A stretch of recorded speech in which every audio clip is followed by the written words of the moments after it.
السلام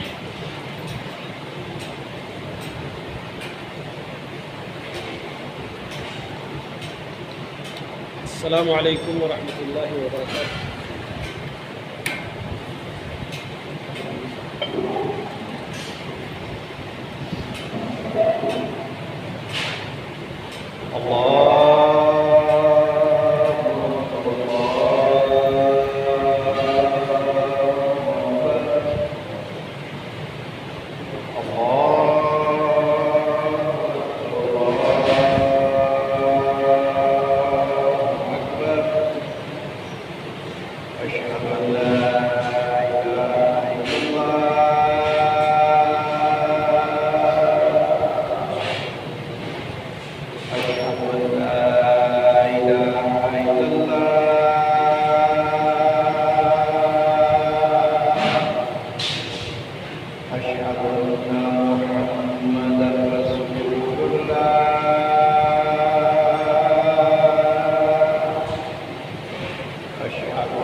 إن الحمد لله نحمده ونستعينه ونستغفره ونعوذ بالله من شرور أنفسنا ومن سيئات أعمالنا. من يهده الله فلا مضل له ومن يضلل فلا هادي له. وأشهد أن لا إله إلا الله وحده لا شريك له، وأشهد أن محمدًا عبده ورسوله. أما بعد فإن خير الحديث كتاب الله، وخير الهدي هدي محمد صلى الله عليه وسلم، وشر الأمور محدثاتها، وكل محدثة بدعة، وكل بدعة ضلالة، وكل ضلالة في النار. أعوذ بالله السميع العليم من الشيطان الرجيم، من همزه ونفخه ونفثه. يا أيها الذين آمنوا اتقوا الله حق تقاته ولا تموتن إلا وأنتم مسلمون. يا أيها الناس اتقوا ربكم الذي خلقكم من نفس واحدة، وخلق منها زوجها، وبث منهما رجالا كثيرا ونساء. واتقوا الله الذي تساءلون به والأرحام، إن الله كان عليكم رقيبا. يا أيها الذين آمنوا اتقوا الله وقولوا قولا سديدا يصلح لكم أعمالكم ويغفر لكم ذنوبكم، ومن يطع الله ورسوله فقد فاز فوزا عظيما.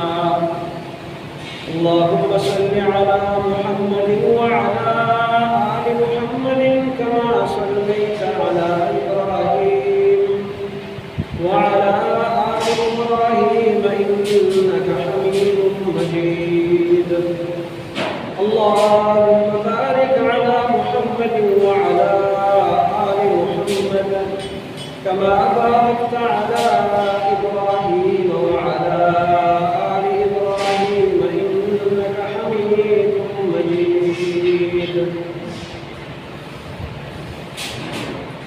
قال الله تبارك وتعالى في محكم كتابه وهو أصدق القائلين بعد أعوذ بالله السميع العليم من الشيطان الرجيم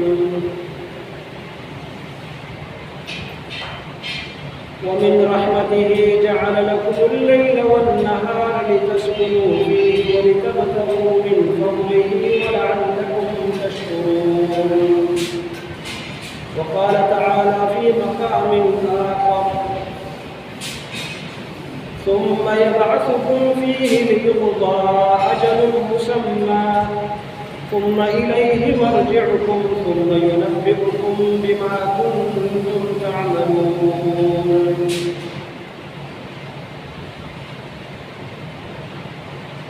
اللہ تبارک و تعالیٰ نے اس دنیا میں انسان کو ایک مخصوص مدت کے لیے زندگی دی ہے اور کچھ اختیارات سے اللہ تعالیٰ نے انسان کو نوازا ہے، کچھ احکام اللہ نے اپنے بندوں پر رکھے ہیں جس کے مطابق انہوں نے زندگی گزارنی ہے، اور ان کو اللہ تبارک و تعالیٰ نے بڑے واضح الفاظ میں آگاہ کیا ہے کہ یہ زندگی بڑی مختصر ہے، انتہائی کم اور معمولی ہے، اور جتنی بھی ہے اس کا تمہیں حساب دینا ہوگا، جو یہاں کرو گے اس کا بدلہ چکانا ہوگا۔ اس لیے رب العالمین نے ایک ایسا دن رکھا ہے جس کو اللہ نے یوم الدین کہا، بدلے کا دن، یوم الجزاء، یوم الحساب، بلکہ یوم التغابن ایک مقام پر اللہ نے فرمایا فذالک یوم التغابن، جس میں لوگوں کا غبن، نقصان اور خسارہ ظاہر ہوگا۔ اور غبن اصل کہا جاتا ہے اس چیز کو کہ آپ کے پاس ایک قیمتی سرمایہ ہے، ایک بہترین ہیرا آپ کے پاس ہے، آپ اس کو مارکیٹ لے جاتے ہیں، آپ کو اس کی قدر نہیں معلوم، اس کی قیمت نہیں معلوم، اور مارکیٹ میں آپ سے کوئی کہتا ہے کہ یہ 100 روپے میں دے دے، آپ کہتے ہیں ہاں ایک پتھر ہے، اس میں اگر مجھے 100 روپے مل جاتے ہیں تو ٹھیک ہے، آپ کو چھوٹا سا ایک پتھر کا ٹکڑا دے دیتے ہیں 100 روپے پر، آپ سمجھتے ہیں کہ یہ پتھر ہے، لیکن بعد میں جب آپ کو پتہ چلے کہ یہ 100 روپے کا نہیں تھا، یہ تو کروڑوں روپے کا ایک پتھر تھا قیمتی، آپ نے صرف 100 روپے میں دیا، اس وقت آپ کی جو حالت ہوگی، اس حالت کو کہا جاتا ہے غبن، غبن کا ظاہر ہونا۔ اللہ تبارک و تعالیٰ فرماتے ہیں کہ یہ تغابن، نقصان ظاہر ہونے کا دن ہے، اس وقت انسان کو پتہ چلے گا کہ میری زندگی کتنی اہم تھی، یہ دن رات کے اوقات کتنے اہم تھے، میں ان سے کتنا فائدہ اٹھا سکتا تھا لیکن میں اس سے فائدہ نہ اٹھا سکا، آج میرے لیے یہ بڑا خسارہ ہے۔ یہ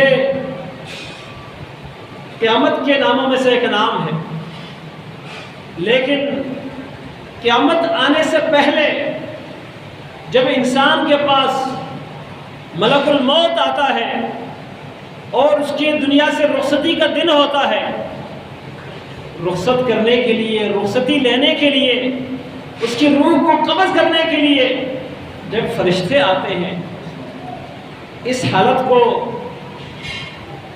حالت الاحتضار یعنی مرنے کا وقت، دنیا سے جانے کا وقت کہا جاتا ہے۔ آج آپ کے سامنے احتضار یعنی قریب الموت، موت کے منہ میں پہنچنے والا انسان اس کے متعلقہ کچھ شرعی احکام رکھنا چاہوں گا۔ پچھلے خطبہ جمعہ میں آپ حسن خاتمہ کے حوالے سے کچھ معلوماتی باتیں قرآن و سنت کی روشنی میں سن چکے تھے، اور یہ بات بھی میں عرض کر چکا تھا کہ انسان جس طریقے سے زندگی گزارتا ہے اس زندگی کا اثر اس کے مرتے وقت بھی اس پر ہوتا ہے۔ اللہ تبارک و تعالیٰ کا ارشاد ہے، ام حسب الذین اجترحوا السیئات ان نجعلهم كالذین آمنوا وعملوا الصالحات سواء محیاهم ومماتهم ساء ما يحکمون۔ فرمایا ام حسب الذین اجترحوا السیئات، کیا گمان کر بیٹھے ہیں وہ لوگ جو برائیوں کا ارتکاب کرتے ہیں، جو بدعملیوں کا ارتکاب کرتے ہیں، برے اعمال کرنے والے یہ سمجھ بیٹھے ہیں ان نجعلہم کالذین آمنوا، کہ ہم ان کو بنا دیں گے، ان کو کر دیں گے ان لوگوں کی طرح جو ایمان لائے ہیں، وعملوا الصالحات، اور جنہوں نے صالح اعمال کیے ہیں۔ کیا بدعمل لوگ وہ یہ سمجھتے ہیں کہ ہم ان کو نیک عمل کرنے والوں کی طرح، ایمان لانے والوں کی طرح کر دیں گے؟ سواء محیاہم ومماتہم، ان کا جینا مرنا برابر ہوگا، ان کا جینا اور مرنا برابر ہوگا، کیا یہ سمجھتے ہیں؟ فرمایا ساء ما یحکمون، بہت برا ہے وہ جو یہ فیصلہ کر بیٹھے ہیں، جو انہوں نے سوچا ہے، جو ان کا خیال ہے یہ غلط ہے، یہ کبھی بھی برابر نہیں ہو سکتے۔ نہ ان کا جینا برابر ہو سکتا ہے، نہ ان کا مرنا برابر ہو سکتا ہے، اور اسی طرح نہ ان کا قیامت کے دن اللہ کے سامنے کھڑا ہونا برابر ہو سکتا ہے۔ ایمان والے، عمل صالح کرنے والے اپنی زندگی میں بھی پرسکون ہوتے ہیں۔ یہاں پر یہ بات ذہن میں رکھنی چاہیے، ہمارا خیال یہ ہے جس کے پاس پیسہ زیادہ ہو، جس کا گھر عالی شان ہو، جس کی سواری بڑی عمدہ ہو، جس کو دنیا کی ہر سہولت میسر ہو، اس کی زندگی اچھی ہوگی، ایسی بات نہیں ہے، ایسی بات نہیں ہے۔ ہم دیکھتے ہیں ایسے لوگ اس معاشرے میں آپ سب کے علم میں ہوں گے جن کے پاس پیسے کی کمی نہیں، جن کے پاس اختیارات کی کمی نہیں، جن کے پاس گاڑیوں کی اور محلات کی کمی نہیں، لیکن وہ پھر بھی سکون سے جی نہیں سکتے، ان کو رات نیند نہیں آتی، ان کی ٹینشنیں ختم نہیں ہوتی، وہ ڈپریشن کے مریض ہیں، مال بھی ہے، سیکیورٹی انتظامات بھی ہیں، گھر بھی بڑی محفوظ اور سیکیور جگہ پر ہے، لیکن زندگی میں سکون نہیں۔ یہ سکون یہ اللہ کے ہاتھ میں، اور یہ بہت بڑی نعمت ہے۔ وہ لوگ جو زندگی سے لطف نہیں اٹھا سکتے، پیسہ ہوگا، زندگی سے لطف اٹھانا یہ صرف پیسے سے نہیں ہوتا۔ اگر انسان مومن ہو، اللہ کے بارے میں اچھا گمان رکھنے والا ہو، اللہ تعالیٰ پر توکل کرنے والا ہو، تقدیر کے مسئلے پر اس کو ایمان ہو، اس کو کبھی بھی زندگی میں بے چینی نہیں رہتی۔ وہ سخت تکلیف میں ہوگا، درد و دکھ میں ہوگا، فقر فاقوں میں ہوگا، لیکن اس کو اس بات پر ایمان ہے کہ میرے نصیب میں جو میرے رب نے لکھا ہے، دنیا کی کوئی طاقت وہ مجھ سے چھین نہیں سکتی، اور جو میرے نصیب میں اللہ نے نہیں لکھا، میں ایڑی چوٹی کا زور لگا کر اس کو حاصل نہیں کر سکتا۔ اس لیے اس کو تکلیف ہو پھر بھی اللہ سے راضی، اس کو راحت آئے پھر بھی اللہ کا شکر ادا کرے، اور جو اس کے پاس نہیں ہے اس کے لیے پریشان نہیں ہوتا۔ آج ہم تو اپنے پڑوس میں دیکھتے ہیں، ہمیں کوئی اونچی بلڈنگ نظر آتی ہے، کوئی عالیشان گھر نظر آتا ہے، ہم کہتے ہیں اس کو اتنا مل گیا اور میں پیچھے رہ گیا۔ یہ اس شخص کا بیٹا ہے جو سائیکل پر چلتا تھا، پیدل چلتا تھا، اور آج اس کے پاس اتنی گاڑیاں ہیں، آپ نے تو نہیں دی نا، آپ سے چھین کے تو اس نے نہیں لی۔ اگر اللہ نے اس کو دے دی، آپ بھی اس اللہ سے امید رکھیں۔ لیکن ہم کیا کرتے ہیں، جو ہمیں ملا ہوا ہوتا ہے اس پر ہماری کوئی نظر نہیں ہوتی، کوئی توجہ نہیں ہوتی، کوئی خوشی نہیں ہوتی، اور جو ملا نہیں ہوتا اس کے لیے بڑے پریشان ہوتے ہیں۔ تو ایسے لوگوں کا سکون زندگی سے ختم ہو جاتا ہے جو بد کردار ہوں، بد عمل ہوں، اللہ کے نافرمان ہوں۔ گناہوں کی وجہ سے رزق کی لذت ختم ہو جاتی ہے، کمائی کی برکت ختم ہو جاتی ہے۔ پیسہ آئے گا، پیسہ آئے گا، لیکن جانے کا پتہ نہیں چلے گا کہ کہاں چلا گیا۔ رزق کھانا نصیب ہوگا، لیکن اس رزق سے جو جسم کو توانائی ملنی تھی، جو آپ کے جسم کا غذا اس سے حاصل ہونا تھا، وہ نہیں ہوگا۔ اسی طرح اولاد بھی ہوگی، لیکن اس اولاد سے سکون کے بجائے پریشانی ان کو زیادہ ہوگی، اس لیے کہ آپ نے اس اولاد کی پرورش حرام پر کی ہوگی۔ تو انسان یہ سوچے کہ ایک چیز ہے سکون حاصل کرنے کے لیے، ایمان اور عمل صالح۔ اور یہ قرآن میں سورۃ النحل میں رب العالمین نے ارشاد فرمایا ہے۔ اور یہ جو آیات ہے آپ کے سامنے میں نے رکھی، اللہ نے فرمایا کیا وہ لوگ جو برائیوں کا ارتکاب کرنے والے ہیں وہ یہ سمجھ بیٹھے ہیں کہ ان کا اور ایمان لانے کے بعد عمل صالح کرنے والوں کا جینا مرنا برابر ہوگا؟ کبھی نہیں۔ بہت برا فیصلہ ہے، بہت بری سوچ ہے۔ دنیا کی زندگی میں تو یہ چیز ہمیں محسوس نہیں ہوتی، اس لیے کہ ہم دنیا کی زندگی کا حقیقی ذائقہ چکھنے سے محروم ہو گئے۔ جو ہمارا ذوق ہے، ہمارا چکھنے کی جو صلاحیت ہے، بیماری کی وجہ سے خراب ہے۔ ایک بیمار آدمی، بخار جس کو ہو، آج کل یہ بہت لوگوں کو ہے، بڑی لذیذ چیز اس کو آپ کھلائے، وہ کہیں گے اس میں تو کڑواہٹ ہے، اس کا ذائقہ کڑوا ہے۔ صاف ستھرا میٹھا پانی پلا دے، وہ کہیں گے یہ بہت کڑوا پانی ہے، اس لیے کہ اس کی جو چکھنے کی حس ہے وہ ختم ہو چکی ہے۔ تو ہم اس دنیا میں رہ کر گناہوں کے دلدل میں پھنس چکے ہیں، اور جو دنیا سے لطف اٹھانے، زندگی سے لطف اٹھانے کا جو حس ہے وہ ہم کھو چکے ہیں۔ لیکن مرتے وقت کیا ہوگا، وہاں پر بھی برابری نہیں۔ ایمان والوں کے پاس بھی روح لینے والے فرشتے آتے ہیں، بدعمل اور بدکردار کے پاس بھی روح لینے والے فرشتے آتے ہیں۔ رسول اللہ صلی اللہ علیہ وسلم نے ہمیں ایسے موقع پہ کچھ تعلیمات بیان کی ہے۔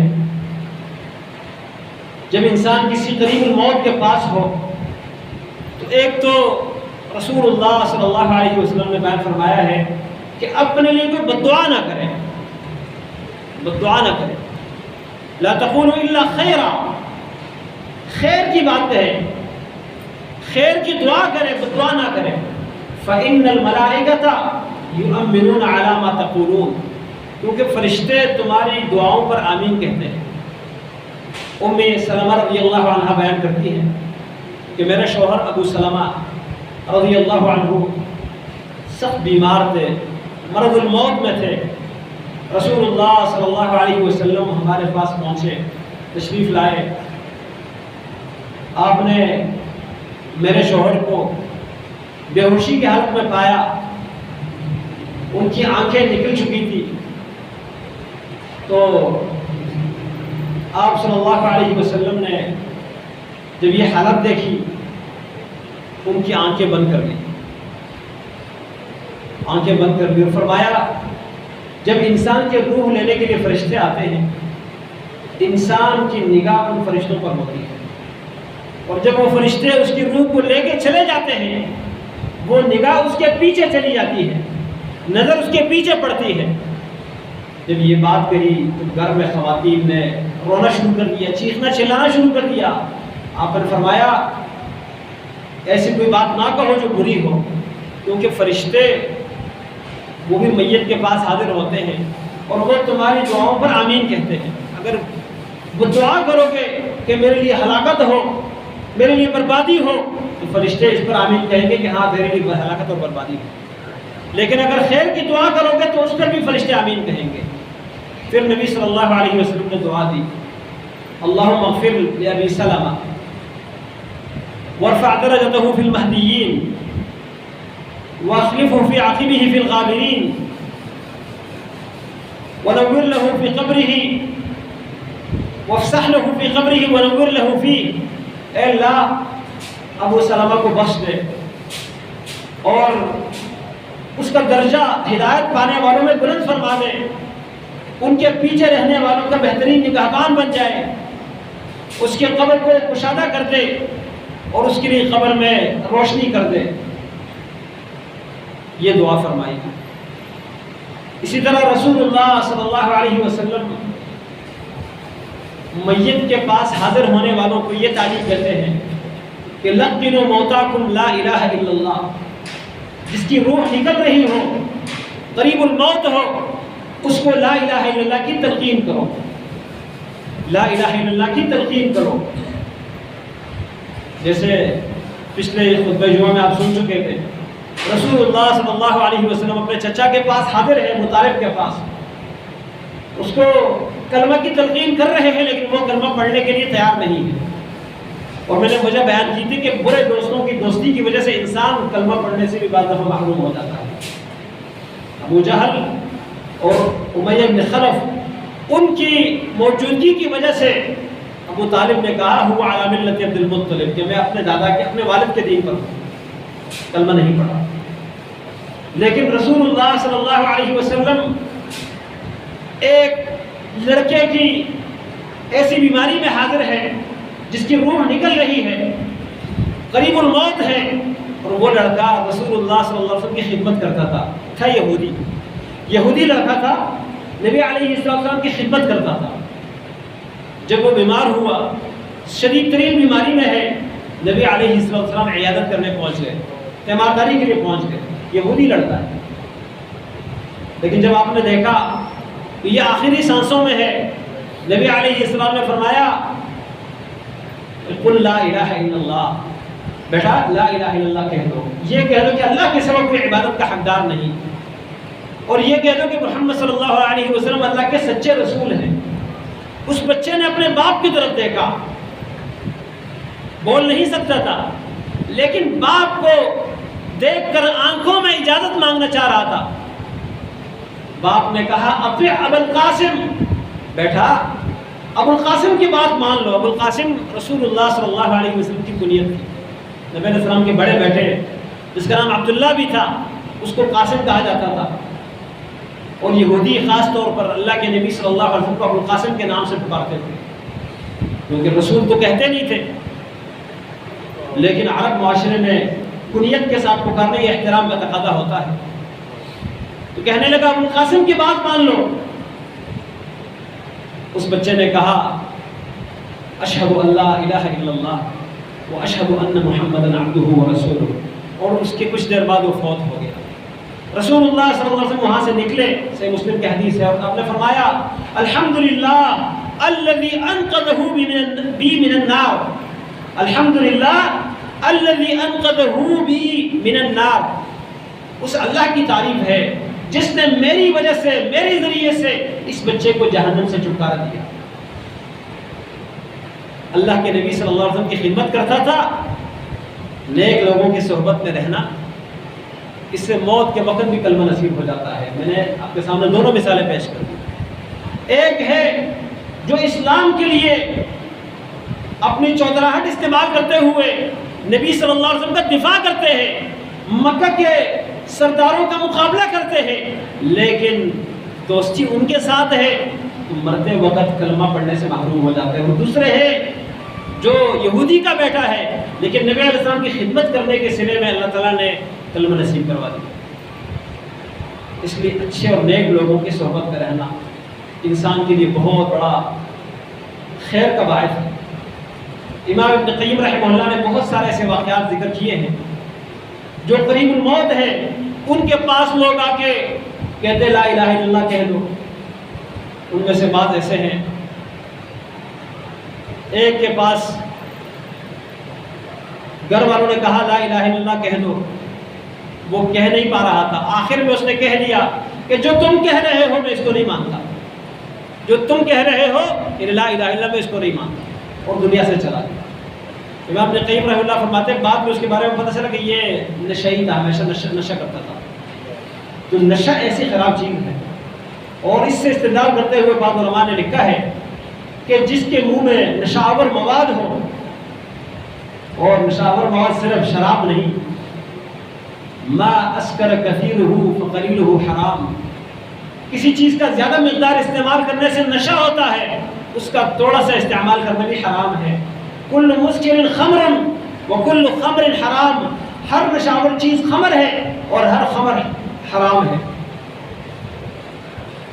یہ گٹکے کی شکل میں بھی ہو سکتا ہے، مین بوڑی کی شکل میں، نسوار سگریٹ کی شکل میں، چرس ہیروئن کی شکل میں، اور مختلف قسمیں ہیں. نام جو بھی رکھا جائے، جس کے اندر نشہ ہو، تھوڑا سا استعمال کرنے سے نشہ نہ بھی ہوتا ہو، زیادہ استعمال کرنے سے نشہ ہو. تمباکو ہے، نبی علیہ السلام فرماتے ہیں ما اسکر الفرق فملء الکف منہ حرام، یہ بھی صحیح مسلم کی حدیث ہے. فرمایا جس کا ایک فرق تقریباً 6 کلو بنتا ہے، 6 کلو، ایک وقت میں 6 کلو تمباکو استعمال کرے، اس سے اگر نشہ ہو جاتا ہے تو اس کی ایک ہتھیلی بھر استعمال کرنا بھی حرام ہے. ایسی نشاور چیزوں کے استعمال سے انسان کلمہ پڑھنے سے محروم ہو جاتا ہے مرتے ہوئے. اسی طرح رسول اللہ صلی اللہ علیہ وسلم نے قریب الموت انسان کے حوالے سے حسن ظن اللہ کے بارے میں اچھا گمان رکھنا. آپ نے فرمایا تم میں سے کسی کو موت نہ آئے مگر اس حال میں کہ وہ اللہ پر اچھا گمان رکھنے والا ہو. تو صحابہ کرام تابعین ان کی کوشش یہ ہوتی ہے کہ جب قریب الموت کے پاس حاضر ہوتے اس کو اللہ کے بارے میں اچھی باتیں کرتے، اللہ کے بارے میں اچھا گمان دلاتے کہ اللہ تعالیٰ بڑا رحیم ہے، اللہ تعالیٰ آپ کے لغزشوں کو معاف کرے گا، اللہ تعالیٰ ماں سے زیادہ مہربان ہے، اللہ تعالیٰ آپ کو کبھی عذاب نہیں دے گا، اس لیے کہ آپ واحد تھے، توحید کے عقیدے پر تھے. اسی وجہ سے جب عمر بن عبدالعزیز رحمہ اللہ کے پاس موت حاضر ہوئی، مرض الموت میں پہنچ گئے، کہاں مجھے بٹھا دو، بٹھا دیا گیا. کہنے لگے اللہ تو نے مجھے بہت سی چیزوں کا حکم دیا تھا، میں نے بڑی کوتاہی کی ہے، اور تو نے مجھے بہت سی چیزوں سے منع کیا تھا، لیکن میں بہت سے گناہوں کا ارتکاب کر چکا ہوں، لیکن مجھے اس بات پر یقین ہے کہ تیرے سوا کوئی عبادت کا حقدار نہیں، میں تجھے ہی اپنا رب اور اپنا معبود مانتا ہوں. اور اس کے بعد لا الہ الا اللہ کہتے ہوئے دنیا سے رخصت ہوئے. اسی طرح امام سفیان بن عیینہ رحمہ اللہ بستر مرگ پر پڑے ہوئے، ان کے شاگرد ان کے ارد گرد جمع ہیں. اب وہ حیا کی وجہ سے شرماتے ہوئے کہ ہمارے استاد ہیں، ان کو ہم کیسے تلقین کریں، لا الہ الا اللہ کی تلقین کیسے ان کو کروائیں، یہ تو ہمیں پڑھانے والے ہیں. تو کہتے ہیں ہمیں ڈائریکٹ تو تلقین ہم نہیں کر سکتے، لیکن ایک کام کرتے ہیں، آپس میں مشاورت کی کہ ہم ایک حدیث پڑھتے ہیں. ایک شاگرد شروع ہوا کہنے لگے حدثنا فلان قال حدثنا فلان قال حدثنا فلان، ہمیں فلان استاد نے حدیث بیان کی، انہوں نے فلان سے آگے جان بوجھ کر راوی کا نام اپنی زبان اٹکا دی.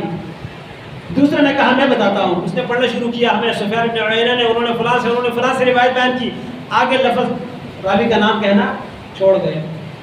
پھر تیسرے نے سفیان بن عیینہ رحمہ اللہ نے سر اٹھایا، فرمانے لگے کہ مجھے فلان استاد نے حدیث بیان کی، انہوں نے فلان سے سنی، انہوں نے فلان استاد سے سنی، انہوں نے فلان حدیث سے سنی، اور انہوں نے فلان صحابی سے سنی. فلان صحابی نے کہا کہ رسول اللہ صلی اللہ علیہ وسلم نے فرمایا من کان آخر کلامہ لا الہ الا اللہ، جس کی آخری بات یہ ہو کہ اللہ کے سوا کوئی معبود نہیں، اور اسی پر ان کی جان نکل گئی. من کان آخر کلامہ لا الہ الا اللہ دخل الجنہ، اس حدیث میں ہے کہ جس کی آخری بات یہ ہو کہ اللہ کے سوا کوئی عبادت کا حقدار نہیں، وہ جنت میں جائے گا. اللہ تعالی ہم سب کو آخر میں یہ کلمہ نصیب فرمائے گا. یہ ایسا مبارک کلمہ ہے کہ اس کلمہ کو پڑھتے ہوئے فوت ہونے والا اس کا یہ حسن خاتمہ ہے، اس کے اچھے خاتمے کی یہ نشانی ہے کہ کہ مرتے وقت اس کو لا الہ الا اللہ نصیب ہو جائے۔ اللہ تعالی ہم سب کو یہ کلمہ نصیب کر دے۔ لیکن جس کی زبان پر کثرت سے یہ کلمہ ہوگا اس کو نصیب ہوگا، ورنہ پہلے آپ واقعات سن چکے ہیں پچھلے خطبہ جمعہ میں کہ ایک آدمی فوت ہوتے وقت اس کی زبان پر کیا ہے؟ اپنے معشوقہ کی باتیں۔ ایک کی زبان پر وہ گانے گنگناتا ہے مرتے وقت۔ ایسے ایسے لوگ بستر مرگ پر پڑے ہوئے وہ اپنے خیالوں میں اٹھ کر نماز پڑھ رہے ہوتے ہیں، ایک نماز کئی بار پڑھ رہے ہوتے ہیں۔ جب ان سے پوچھا جاتا ہے کیا کر رہے ہو، کہتے میں نماز پڑھ رہا ہوں۔ ایسے لوگ ہم نے خود، میری دادی کے اللہ تعالیٰ کی مغفرت فرمائے، جنت میں اللہ اعلیٰ مقام دے، نماز کی بڑی فکر۔ بعض دفعہ رات کو 12 بجے ہمیں اٹھا دیتی کہ بیٹا نماز نہیں پڑھنی آپ نے، کہتے ہیں ابھی تو نماز کا ٹائم ہوا نہیں ہے، کہتے اچھا میں تو پڑھ بیٹھی ہوں۔ اسی طرح کچھ دیر بعد پھر اٹھاتی تھی۔ جس کو فکر ہوتی ہے کلمہ اللہ تعالیٰ اس کو بھی نصیب کر دیتا ہے۔ پچھلے دنوں ایک بڑی عمر کا ایک آدمی کی ویڈیو میں دیکھ رہا تھا، کسی نے بھیجی تھی ایک سعودی دوست نے، وہ اسپتال میں ناک میں نالیاں لگی ہوئی ہے اور تھیلا لگا ہوا ہے اس کی قضاء حاجت کے لیے، بالکل بے ہوشی کی حالت میں، لیکن ایک کلمہ وہ پڑھتا جا رہا ہے، اللہ اکبر اللہ اکبر، اذان دیے جا رہا ہے، اذان دیے جا رہا ہے۔ اس کے بارے میں بتایا گیا کہ یہ اپنی مسجد کا مؤذن تھا اور 40 سال سے زیادہ عرصہ یہ اذان دیتا رہا اپنی مسجد میں بلا ناغہ۔ جب انسان کی زندگی ایسی نیکیوں میں گزرے گی، مرتے وقت اللہ تعالیٰ اس کو موت بھی ایسی نیکیوں پر عطا فرماتا ہے۔ اور جب موت جس حالت پر آتی ہے، پچھلے خطبہ جمعہ میں آپ سماعت فرما چکے تھے کہ نبی علیہ السلام نے فرمایا کہ کل عبد یبعث علی ما مات علیہ، بندہ جس حالت پر مرتا ہے اسی حالت پر اللہ کے سامنے کھڑا ہو جاتا ہے۔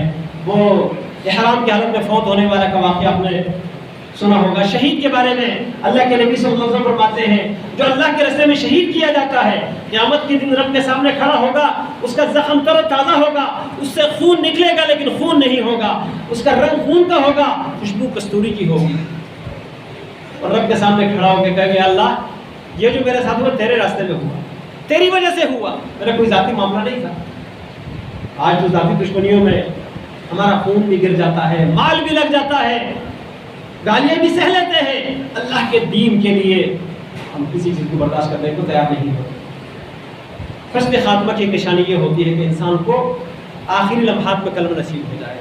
اسی طرح رسول اللہ صلی اللہ علیہ وسلم فرماتے ہیں کہ المؤمن یموت بعرق الجبین، مومن فوت ہوتا ہے تو اس کے پسینے پر، اس کے ماتھے پر پسینہ ہوتا ہے، ماتھے کے پسینے کے ساتھ وہ فوت ہو جاتا ہے۔ اس سے یہ معلوم ہوتا ہے کہ جب انسان مومن ہو، مرتے وقت اس کے ماتھے کے اوپر، پیشانی کے اوپر پسینہ ہوتا ہے۔ اور اس کے کئی وجوہات بیان کیے گئے ہیں، شارحین حدیث نے بیان کیے ہیں۔ ایک تو یہ ہے کہ وہ ہمیشہ اللہ کے دین کے لیے دوڑتا رہتا ہے، دوڑ بھاگ میں لگا رہتا ہے، اس کے ماتھے پر پسینہ ہوتا ہے اور اسی حالت میں اس کو موت آتی ہے۔ اور دوسرا یہ ہے کہ اس کے ماتھے کے اوپر شدتی تکلیف، موت کا جو جھٹکا ہے، موت کا سکرات الموت، عائشہ رضی فرماتی ہے کہ سکرات الموت سے کوئی بچ جاتا تو اللہ کے نبی صلی اللہ علیہ وسلم بچ جاتے۔ آپ بھی اتنی شدت کے ساتھ تکلیف میں ہے کہ آپ پانی میں ہاتھ ڈبو رہے ہیں اور اپنے ماتھے، اپنے چہرے کے اوپر ہاتھ پھیر رہے ہیں اور فرماتے ہیں لا الہ الا اللہ ان للموت لسکرات، اللہ کے سوا کوئی معبود نہیں، موت کی بڑی سختیاں ہیں اور یہ سختیاں ہم سب کے سامنے پڑی ہوئی ہیں، اللہ تعالیٰ ہمارے لیے آسان فرمائے۔ لیکن موت کی سختیاں اگر کسی کو آتی ہیں تو اس کا مطلب یہ نہیں کہ برا انسان ہے۔ بعض دفعہ اللہ تعالیٰ دنیا کے گناہوں سے اس کو آخرت کے لیے پاک کرنا چاہتا ہے، تو محدثین نے لکھا ہے کہ یہ جو موت کے وقت پسینہ آتا ہے یہ موت کی شدت کی وجہ سے آ جاتا ہے، اس لیے کہ اللہ تعالیٰ اس کو دنیا سے صاف ستھرا کر کے آخرت کی طرف بھیج رہا ہوتا ہے۔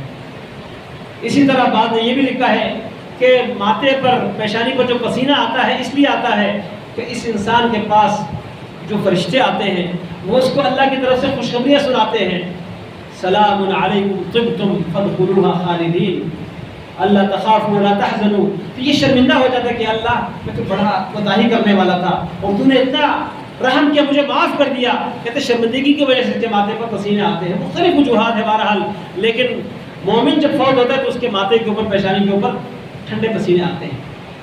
اسی طرح مومن جب فوت ہوتا ہے تو اس کے فوت ہونے کے نشانیوں میں سے ایمان کی حالت میں ایک یہ بھی ہے، رسول اللہ صلی اللہ علیہ وسلم فرماتے ہیں کہ جب انسان کے جانے کا وقت آتا ہے، فرشتوں کی ایک جماعت، ایک گروہ آتا ہے، فرشتوں کا ایک گروہ، ملک الموت جو ان کا سربراہ ہے وہ اپنے ساتھ ایک گروپ کو لے کر آتا ہے فرشتوں کا.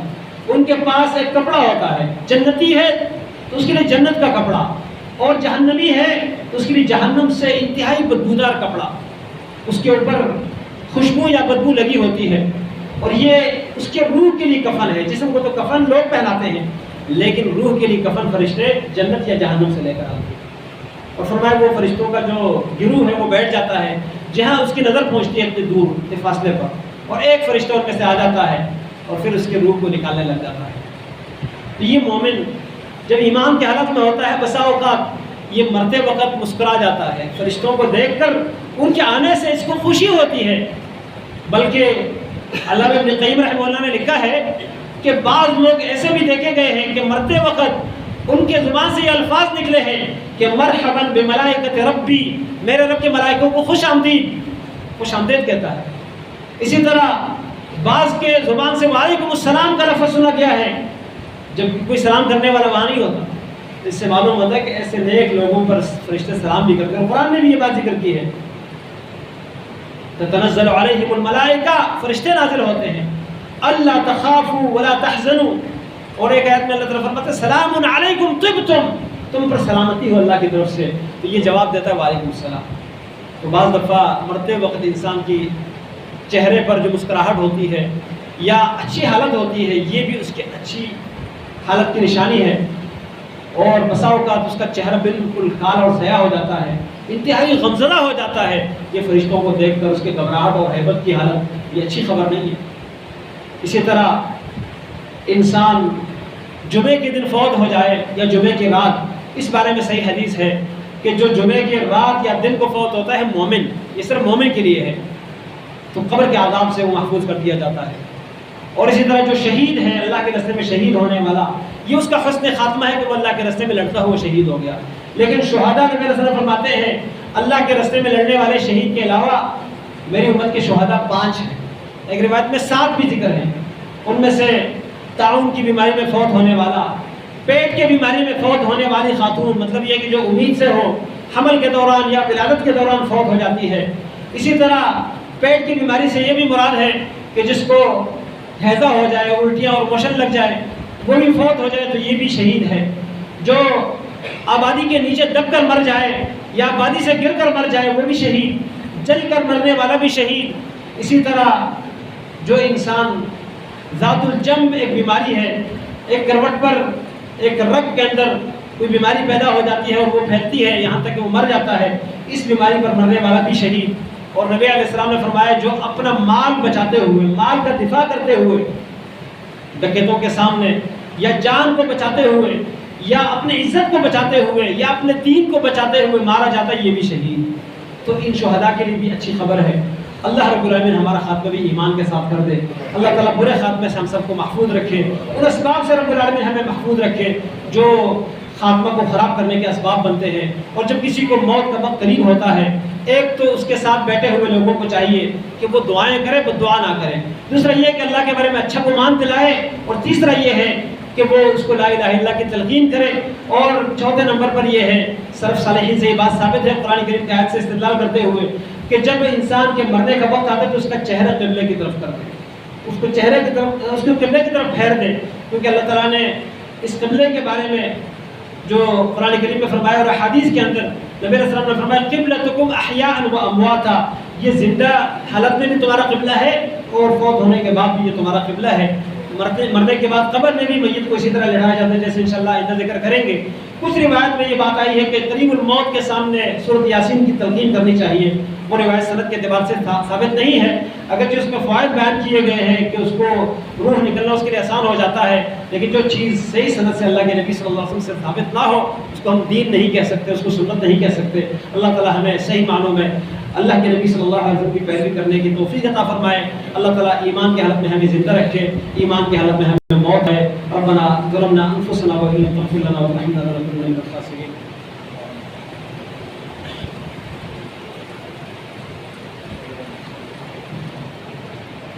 إن الحمد لله نحمده ونستعينه ونستغفره ونعوذ بالله من شرور أنفسنا ومن سيئات أعمالنا من يهده الله فلا مضل له ومن يضلل فلا هادي له وأشهد أن لا إله إلا الله وحده لا شريك له وأشهد أن محمدا عبده ورسوله أما بعد فإن خير الحديث كتاب الله وخير الهدي هدي محمد صلى الله عليه وسلم وشر الأمور محدثاتها وكل محدثة بدعة وكل بدعة ضلالة وكل ضلالة في النار. حسن خاتمہ کے لیے ایک یہ بات بھی بڑی اہم ہے کہ انسان اللہ سے دعا کرتا رہے، سوال کرتا رہے. رسول اللہ صلی اللہ علیہ وسلم دعا کیا کرتے تھے اللہم احسن عاقبتنا فی الامور کلها واجرنا من خزي الدنيا وعذاب الآخرة. اے اللہ تمام معاملات میں ہمارا انجام اچھا کر دے اور ہمیں بچائے دنیا کے رسوائی سے بھی اور آخرت کے رسوائی سے بھی، آخرت کے عذاب سے بھی، دنیا کے رسوائی اور آخرت کے عذاب سے بھی ہمیں بچا دے اور ہر معاملے میں ہمارا انجام اچھا کر دے. نبی علیہ السلام اللہ سے دعائیں کیا کرتے تھے اللہم مقلب القلوب ثبت قلوبنا علی دینک. اے دلوں کو پھیرنے والی ذات ہمارے دلوں کو تیرے دین پر مضبوط کر دے. اسی طرح یہ دعا کیا کرتے تھے اللہم یا مقلب القلوب ثبت قلبی علی طاعتک. اے دلوں کو پھیرنے والی ذات میرے دل کو تیری اطاعت پر ثابت کر دے، پختہ کر دے. تو جب اللہ کے نبی صلی اللہ علیہ وسلم یہ دعا کرتے ہیں، ہم کون ہیں؟ انسان کے دل کے پھر جانے میں کوئی وقت نہیں لگتا. بسا اوقات مرنے کے قریب ہوتا ہے کہ انسان گمراہ ہو جاتا ہے. تو اللہ سے ہمیشہ یہ دعا کرتے رہنا چاہیے کہ اللہ ہمیں گمراہی سے بچا دے. قرآن کریم میں نیک لوگوں کی یہ دعا بیان کی گئی ہے ربنا لا تزغ قلوبنا بعد اذ ہدیتنا. اے اللہ تو نے ہمیں ہدایت دی ہے، اس کے بعد ہمارے دلوں کو ٹھیڑا نہ کرنا. وہب لنا من لدنک رحمہ، اور ہمیں اپنی طرف سے رحمت عطا کر دے انک انت الوہاب، بے شک تو بغیر مانگے دینے والا ہے. اے اللہ ہم بھی تجھ سے یہی دعا کرتے ہیں ربنا لا تزغ قلوبنا بعد اذ ہدیتنا وہب لنا من لدنک رحمہ انک انت الوہاب. ربنا یا مقلب القلوب ثبت قلوبنا على طاعتك یا مصرف القلوب صرف قلوبنا على دينك. اللهم اشف مرضانا ومرضى المسلمين، اللهم اشف مرضانا ومرضى المسلمين. اللهم اقسم لنا من خشيتك ما تحول به بيننا وبين معاصيك ومن طاعتك ما تبلغنا به جنتك ومن اليقين ما تهون به علينا مصائب الدنيا ومتعنا بأسماعنا وأبصارنا وقوتنا ما أبقيتنا واجعله الوارث منا واجعل ثأرنا على من ظلمنا وانصرنا على من عادانا ولا تجعل مصيبتنا في ديننا ولا تجعل الدنيا أكبر همنا ولا مبلغ علمنا ولا تسلط علينا بذنوبنا من لا يخافك فينا ولا يرحمنا. اللهم زدنا ولا تنقصنا وأكرمنا ولا تهنا وأعطنا ولا تحرمنا وانصرنا ولا تنصر علينا. اللهم انصر عبادك المستضعفين في فلسطين، اللهم كن لهم ناصرا ومؤيدا ومعينا. اللهم اجعل لهم من لدنك وليا واجعل لهم من لدنك نصيرا. اللهم أهلك كفرة أهل الكتاب الذين يصدون عن سبيلك ويكذبون رسلك ويقاتلون أولياءك. اللهم خالف بين كلمتهم وزلزل أقدامهم وشتت شملهم وفرق جمعهم ودمر ديارهم وترب عزائمهم. ربنا ظلمنا أنفسنا وإن لم تغفر لنا وترحمنا لنكونن من الخاسرين. ربنا آتنا في الدنيا حسنة وفي الآخرة حسنة وقنا عذاب النار. وصلى الله على نبينا محمد وعلى آله وصحبه أجمعين برحمتك يا أرحم الراحمين.